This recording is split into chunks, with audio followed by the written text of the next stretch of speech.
Hi guys, Julia with the Tended Life here.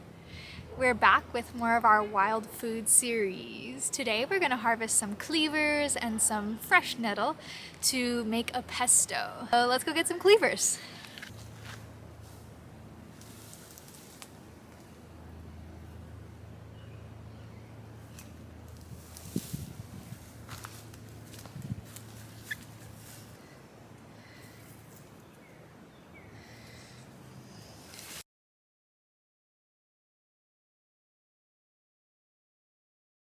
Here's a close-up of our cleavers. She's hanging out in this kind of partly sunny, partly shady patch. Probably about up to past my hips right now, all the way up past my belly button. So pretty tall over here. One major identifying characteristic of cleavers, and of course there are many, so be sure you know what plants you're working with. They have this super sticky kind of feel, hence the name cleavers. So I don't need many here. I really only need like a handful or two to make the pesto, and then whatever's left over I'll throw fresh in a salad tonight, because these tend not to keep their medicinal properties quite as much when they're dried. You could also tincture them fresh to capture some of that long term though.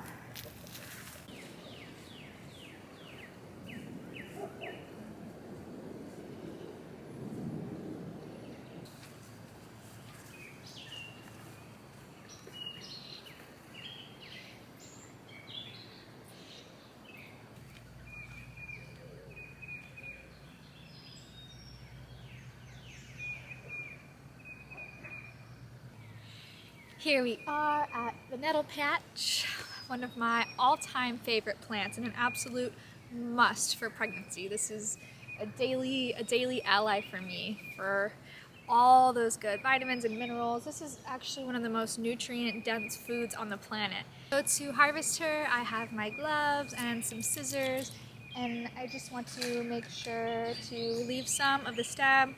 Over harvesting is not something I'm worried about at all here. I don't know if you can tell, but this is a pretty large patch of nettles in my garden. I have plenty to share with friends and family, and I have a bunch drying as well, so we won't have to buy any nettles this year.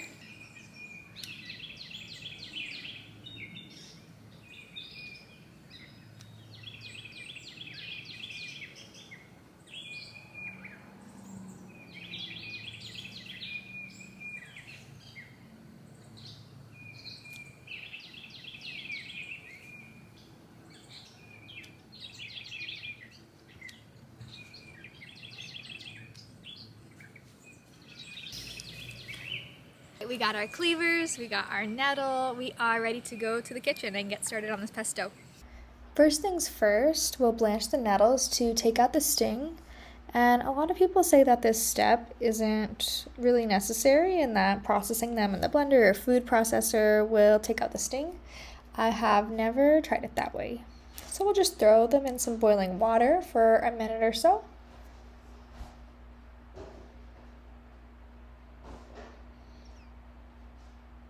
And then we'll put them into a bowl of ice water.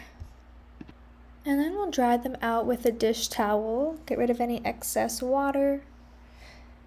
We'll get everything ready to go in the blender. Here I used about 1.5 cups of cashews, a couple handfuls of cleavers, about 2/3 cup nettles, handful of basil, salt, olive oil, parmesan, garlic, and a little bit of crushed red pepper. So your basic pesto. And blend it up in the food processor, and you're ready to go. I made some extras to freeze in an ice cube tray for postpartum time. I'm thinking some spring pesto on fresh sourdough bread will be delicious. And that is how you make nettle and cleaver pesto. So feel free to use any spring tonic greens that you have access to. You can use little young plantain leaves, you can use dandelion greens. Yeah, really anything that you have access to is fair game here. You can add in any fresh herbs that you might have, thyme, oregano, basil, parsley, cilantro. I hope you enjoyed this video. Again, not going to go too deep into medicinal properties of these plants, but do know that they are there and you shall find if you seek. Good?